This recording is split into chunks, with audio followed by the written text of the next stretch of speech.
ഓം അമൃതേശ്വര്यै നമ. അമ്മയിൽ കൃഷ്ണഭാവവും ദേവീഭാവവും ആവിർഭവിച്ച കാലം. അമ്മയുടെ ശരീരത്തിൻ്റെ അച്ഛന് മകളുടെ ഈ രീതി വിഷമമായി. ജനങ്ങൾ മകളെ പരിഹസിക്കുന്നത് കേട്ട് മനമെടുത്തു. അദ്ദേഹം വീട് വിട്ടു പോകാൻ തീരുമാനിച്ചു. ഇക്കാര്യം അറിഞ്ഞപ്പോൾ അമ്മ വിഷമത്തോടെ ചിന്തിച്ചു, എന്തിനാണ് അച്ഛൻ ഇവിടം വിട്ടു പോകേണ്ടത്? ഞാൻ തന്നെ പോയാൽ എല്ലാ പ്രശ്നങ്ങളും തീരുമല്ലോ, അവിടെ ആർക്കും കുഴപ്പമുണ്ടാകില്ലല്ലോ.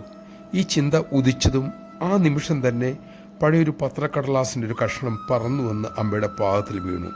അമ്മ അതെടുത്ത് വായിച്ചു നോക്കി. അതിൽ വീട് വിട്ടിറങ്ങിപ്പോയ ഒരു യുവതിയെ ദുഷ്ടന്മാർ ഉപദ്രവിച്ച റിപ്പോർട്ടായിരുന്നു. ഈ വാർത്ത തനിക്ക് ഈശ്വരൻ മുന്നറിയിപ്പായി തന്നതായി അമ്മ സ്വീകരിച്ചു. വീട് വിട്ടുപോകാനുള്ള തീരുമാനവും ഉപേക്ഷിച്ചു. നമഃശിവായ. സദാ ഈശ്വരചിന്തയിൽ മുഴുകിയ ജീവൻ്റെ ഓരോ നിമിഷവും ഈശ്വരൻ്റെ ശ്രദ്ധയിലായിരിക്കും.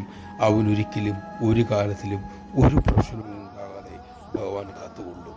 സദാ ഈശ്വരചിന്തയിൽ മുഴുകി ജീവിക്കാൻ അമ്മ നമ്മെ അനുഗ്രഹിക്കട്ടെ.